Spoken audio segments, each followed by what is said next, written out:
হেক্সা mission শুনলেই মনের অজান্তেই ব্রাজিলের নাম চলে আসে আরেকটা বিশ্বকাপ সন্নিকটে।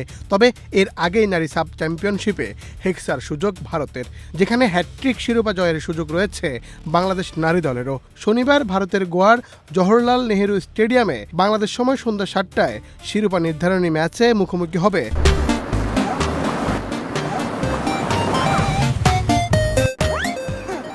বাংলাদেশ ও ভারত। সেই ম্যাচে কেমন করবে বাংলাদেশ? পারবে তো ভারতের হেক্সা মিশনে বড় বাধা হয়ে দাঁড়াতে? সাফ নারী চ্যাম্পিয়নশিপ টুর্নামেন্টের অষ্টম আসরে 10 বছর পর আবারও মুখোমুখি হতে যাচ্ছে বাংলাদেশ ও চিরপ্রতিদ্বন্দ্বী ভারত। এর আগে 2016 সালে শেষবার ফাইনালের মুখোমুখি হয়েছিল দুই দল। এই 10 বছরে বদলে গেছে বাংলাদেশ নারী দলও। টানা দুইবার চ্যাম্পিয়ন হয়েছে বাংলাদেশ এবং দুইবারই নেপালকে হারিয়ে সাফের শিরোপা জয় করে নেয় বাংলাদেশের বাঘিনীরা। তবে এবার প্রতিপক্ষ সেই ভারত, যাদের হারাতে পারলে আনন্দের সীমা থাকে না বাংলাদেশে। সাফ নারী চ্যাম্পিয়নশিপ টুর্নামেন্ট শুরু হয় 2010 সালে।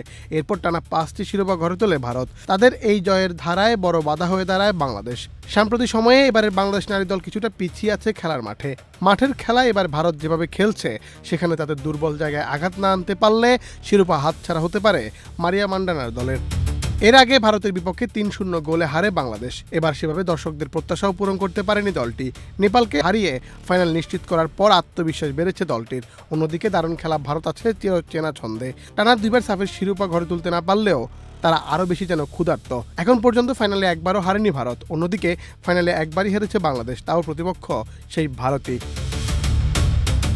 শনিবার ভারতের গোয়ার জওহরলাল নেহেরু স্টেডিয়ামে বাংলাদেশ সময় সন্ধ্যা 7টায় শিরোপা নির্ধারণী ম্যাচে মুখোমুখি হবে বাংলাদেশ ও ভারত। মারিয়া মান্ডানার নেতৃত্বে সাফ নারী চ্যাম্পিয়নশিপের ফাইনালে বাংলাদেশ কি পারবে ভারতকে হারিয়ে হ্যাটট্রিক শিরোপা জয়ী তকমা গায়ে জড়াতে?